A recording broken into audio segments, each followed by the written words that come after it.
বিসমিল্লাহির রহমানির রহিম। ক্লাসের টিউটোরিয়াল আমি সবাইকে স্বাগত। আজকে আমরা করব সার্ভেইং 3 এর পঞ্চম অধ্যায় উলম্ব বাঁক। আমরা তো বিভিন্ন ধরনের বাঁক দেখে এসেছি। এই অধ্যায়ে আমরা করব উলম্ব বাঁক। উলম্ব বাঁক হচ্ছে দুই প্রকার, একটি উত্তল বাঁক, একটি অবতল বাঁক। আমরা তো উত্তল অবতল সম্বন্ধে মোটামুটি ধারণা সবারই আছে। এই যে এই অধ্যায়ের বাঁকগুলো বিভিন্ন আকৃতির হতে পারে। এই রকম হতে পারে, এই রকম হতে পারে, এই রকম হতে পারে, এই রকম হতে পারে। এগুলো কিন্তু রাস্তা, এগুলো রাস্তার আগে আমরা করে এসেছিলাম যে দুটি রাস্তা পরস্পর যদি ছেদ করে তাহলে বাঁকটা কিভাবে তৈরি হয়, এইভাবে। এই রাস্তাগুলো যদি এইভাবে ছেদ করে তাহলে বাঁকগুলো কি হবে, বাঁকগুলো হবে ঠিক এইরকম, ঠিক এইরকম। আমরা একটি মাত্র বাঁক দিয়ে এর আগের অধ্যায়ে যেমন তোমাদের আমি সূত্রগুলো খুব সহজভাবে বোঝানোর চেষ্টা করেছিলাম, অর্থাৎ একবার সূত্রগুলো মুখস্থ করলেই ওই অধ্যায়ে সব ম্যাথ তোমরা পেরে যাচ্ছিলে। এভাবে একটি মাত্র চিত্র দ্বারা আমরা এই উলম্ব বাঁকের পুরো অধ্যায়টা কভার করার চেষ্টা করব। এখন শুরু করা যাক। মনে করি এইরকম একটি রাস্তা দেওয়া আছে, মনে করি এইরকম একটি রাস্তা দেওয়া আছে। এই রাস্তার ঢাল হচ্ছে G1, এই রাস্তার ঢাল হচ্ছে G2, আমরা ধরে নিলাম। তাহলে বাঁকটা কিরকম হবে, এইরকম।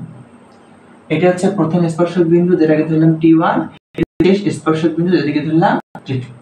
এখন আমরা এই যে T1 এবং T2 এই দুটো যোগ করে দেব বা একটা কাল্পনিক রেখা কল্পনা করব। এই যে ছেদবিন্দু আছে, এই ছেদবিন্দুর মধ্যবিন্দুতে আমরা একটি রেখা কল্পনা করব। একটি রেখা কল্পনা করলাম, ধরলাম ছেদবিন্দুটা হচ্ছে B, এটি হচ্ছে শীর্ষবিন্দু, বাঁকের শীর্ষবিন্দু। শীর্ষবিন্দু ধরলাম হচ্ছে F এবং এই বিন্দুতে যে ছেদ করলো ধরি এই বিন্দুটা হচ্ছে D। মোটামুটি এই কয়টা জিনিস আমাদের মাথায় রাখলেই হবে। এখন আমরা সূত্রগুলো কিভাবে ধারাবাহিকভাবে মুখস্থ করব সেটা দেখব। প্রথমেই আমাদের লাগে বাঁকের দৈর্ঘ্য। আমরা জানি এটি হচ্ছে বাঁকের দৈর্ঘ্য। এটি যদি বাঁক হয় তাহলে এর দৈর্ঘ্যটা কিভাবে নির্ণয় করব? তাহলে বাঁকের দৈর্ঘ্য নির্ণয়ের সূত্র হচ্ছে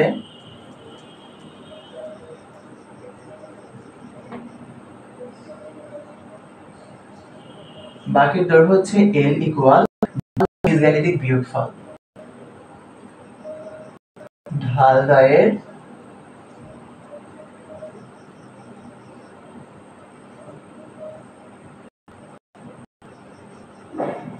বীজগাণিতিক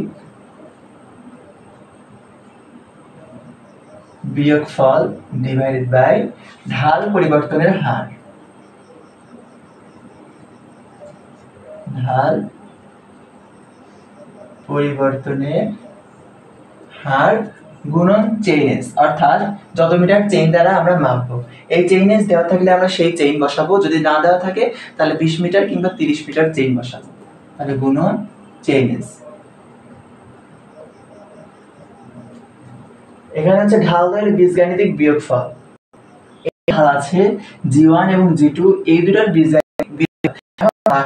এই মান ধনাত্মক হতে পারে, ঋণাত্মক হতে পারে, অর্থাৎ ঢাল ঊর্ধ্বমুখী হতে পারে বা নিম্নমুখী হতে পারে। যদি ঊর্ধ্বমুখী হয় তাহলে প্লাস, নিম্নমুখী হলে মাইনাস। এটা উল্লেখ করে দেয়াই থাকবে যে ঢাল মনে করো একটা হচ্ছে দেয়া আছে, রাস্তা দেয়া আছে, এইরকম রাস্তা দেয়া আছে। এটি হচ্ছে দেখা যাচ্ছে ঊর্ধ্বমুখী ঢাল, তার মানে +1। এটি নিম্নমুখী হলে মনে করি এটা হচ্ছে -2। তাহলে আমরা এখানে ঢালদ্বয়ের বীজগাণিতিক বিয়োগফলে কি বসাবো, +1 বিয়োগ -2 ডিভাইডেড বাই ঢাল পরিবর্তনের হার দেয়া থাকবে। যদি ঢাল পরিবর্তনের হার দেয়া না থাকে তাহলে আমরা 0.1 বা 0.2 বসাবো। তাহলে ধরলাম 0.1। মেইন ব্যাপারটা হচ্ছে এই যে চিহ্ন সহ আমাদের ঢালদ্বয়ের বীজগাণিতিক বিয়োগফল নির্ণয় করতে হবে। তাহলে +1 -2 ডিভাইডেড বাই 0.1, তাহলে ডিভাইডেড বাই 0.1 ক্যালকুলেশন করলে হয়ে যাচ্ছে। আমি তোমাদের যে বোঝানোর চেষ্টা করি তোমরা আশা করি বুঝতে পারবে। সেটা হচ্ছে ঢালদ্বয়ের বীজগাণিতিক বিয়োগফল, ঢাল যেগুলো দেওয়া থাকবে সেগুলো সহকারে আমাদের এখানে বিয়োগ করতে হবে। তারপর আমরা কি করব, এই যে শীর্ষবিন্দু আছে, ঢালের শীর্ষবিন্দু, এই ঢালের শীর্ষবিন্দুর উভয় পাশে সমান দৈর্ঘ্যের রাস্তা আছে।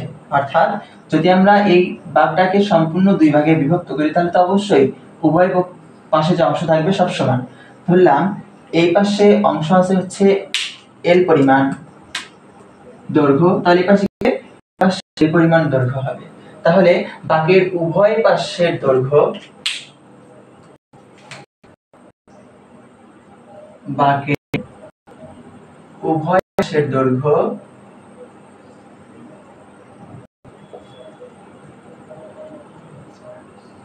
এল ইকুয়াল, আমরা মোট বাঁকের দৈর্ঘ্যকে 2 দ্বারা ভাগ করলে আমরা বাঁকের পাশে পেয়ে যাব। তাহলে আমরা বাঁকের পাশে দৈর্ঘ্য পেয়ে গেলাম। আমাদের প্রশ্নে এই যে বি আছে, এই বি এটা হচ্ছে ছেদবিন্দু, এটা হচ্ছে ছেদবিন্দু। এই ছেদবিন্দুর চেইনেস এবং আরএল দেয়া থাকবে এবং আমাদের বলবে যে প্রথম স্পর্শক বিন্দুর চেইনেস বের করো, দ্বিতীয় স্পর্শক বিন্দুর চেইনেস বের করো, তারপর হচ্ছে বাঁকের শীর্ষবিন্দুর চেইনেস বের করো বা আরএল বের করো, এসব জিনিস আমাদের নির্ণয় করতে বলবে। তাহলে আমরা শুধুমাত্র এই যে একটা উপকরণ থেকে কিভাবে সবগুলো বের করবো সেই জিনিসটা একটু আলোচনা করছি তোমাদের সাথে। তাহলে বাঁকের উভয় পাশের দৈর্ঘ্য আমরা পেয়ে গেলাম। এখন প্রথম স্পর্শক বিন্দুর চেইনেস, তাহলে প্রথম স্পর্শক বিন্দুর চেইনেস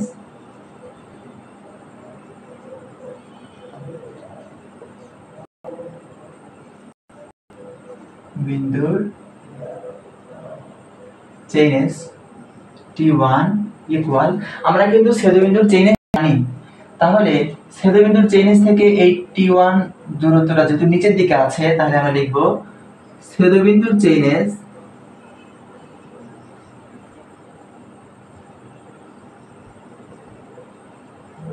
বিয়োগ এল। আমরা এর আগে এই স্পর্শক যে দৈর্ঘ্য আছে সেই স্পর্শক দৈর্ঘ্যটা বিয়োগ করেছিলাম।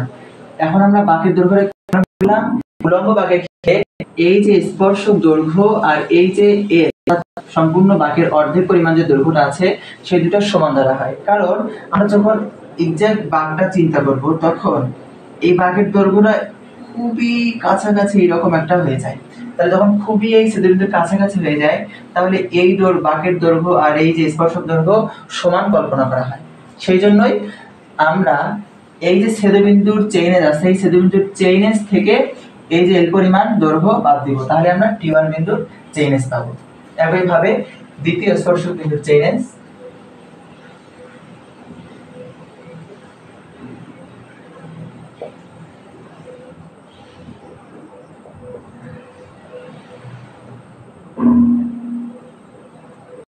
বিন্দুর চেইনেস একইভাবে ছেদবিন্দুর চেইনেস, এটা যেহেতু উপরের দিকে আছে তাহলে আমরা এর পরিমাণ যোগ করব। তাহলে ছেদবিন্দুর চেইনেস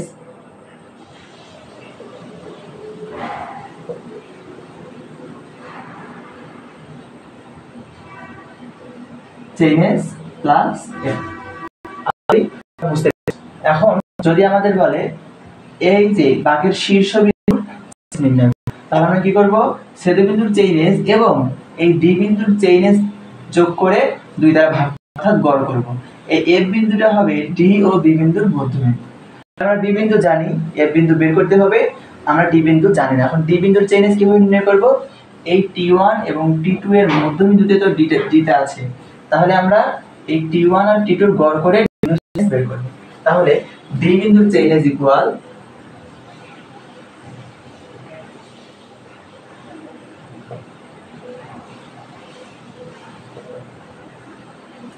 ডি বিন্দুর চেইনেস ইকুয়াল T1 যোগ T2 বিন্দুর চেইনেস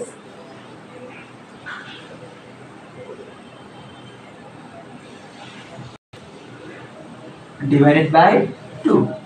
তাহলে আমরা ডি বিন্দুর চেইনেস পেয়ে গেলাম। এখন যদি আমরা এফ বিন্দুর চেইনেস বের করতে বলে অর্থাৎ বাকি শীর্ষ বিন্দুর চেইনেস, তখন কি করব, এফ বিন্দুর চেইনেস ইকুয়াল, আমরা বি এবং ডি বিন্দুর চেইনেসকে 2 দ্বারা ভাগ করব অর্থাৎ গড় করব, তাহলে আমরা এফ বিন্দুর চেইনেস পেয়ে যাব। তাহলে বি প্লাস ডি বিন্দুর চেইনেস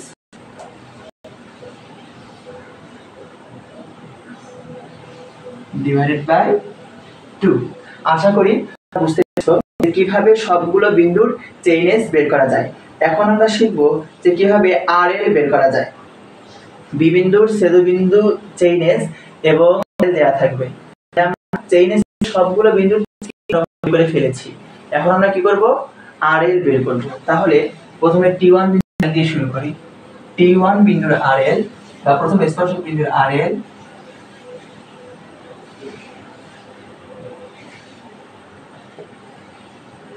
বিন্দুর আরএল ইকুয়াল ছেদবিন্দু এল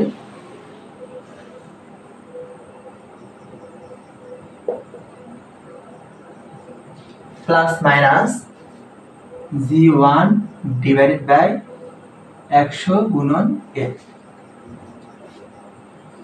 তাহলে T1 বিন্দুর আরএল কি করলাম আমরা, ছেদবিন্দুর RL plus minus G1 divided by 100 into L। L এই অর্ধ অংশ যে দৈর্ঘ্য কাকের সেই এই G1 হচ্ছে আমরা যখন T1 বের করব তখন G1 দেব, যখন T2 বের করব তখন G2। এখন এখানে প্রশ্ন হচ্ছে আমরা প্লাস দিব না মাইনাস দেব। প্লাস মাইনাসের ব্যাপারটা আসবে এই ছেদবিন্দু থেকে যদি T1 নিচের দিকে হয় তাহলে মাইনাস দেব, যদি উপরের দিকে হয় প্লাস দেব। এই T1 টা নিচের দিকে আছে সেজন্য কি হবে, এখানে মাইনাস হবে। যখন আমরা T2 বের করব, T2 বিন্দুর আরএল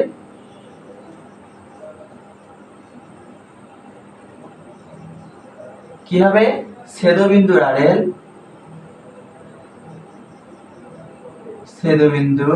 আরএল প্লাস মাইনাস, এখানে যেহেতু T2 টা উপরের দিকে আছে তার মানে বোঝা যাচ্ছে এখানে প্লাস হবে, এই প্লাস মাইনাসে প্লাস দেব। তাহলে G2 divided by 100 into L। এখন যদি আমাদের বলে যে এই যে বাঁকের শীর্ষবিন্দুর আরএল নির্ণয় করো, তখন আমরা কি করব, একই ভাবে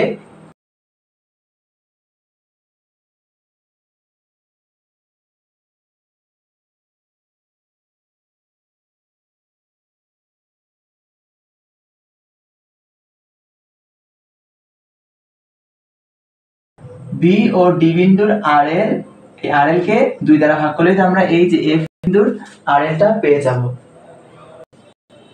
তার আগে আমাদের এই ডি বিন্দুর আরএলটা জানতে হবে। ডি বিন্দুর আরএল যেহেতু জানি না, আমরা কি করব, ডি বিন্দুর আরএল বের করার জন্য টি1 বিন্দুর আরএল এবং টি2 বিন্দুর আরএল এর মধ্য বিন্দুর আরএল নির্ণয় করব। তাহলে প্রথমে আমরা বের করব ডি বিন্দুর আরএল। ডি বিন্দুর আরএল সমান কি হবে, T1 যোগ T2 বিন্দুর আরএল ডিভাইডেড বাই 2। তাহলে আমরা ডি বিন্দুর আরএল পেয়ে গেলাম। এখন আমরা এফ বিন্দুর আরএল কিভাবে পাবো,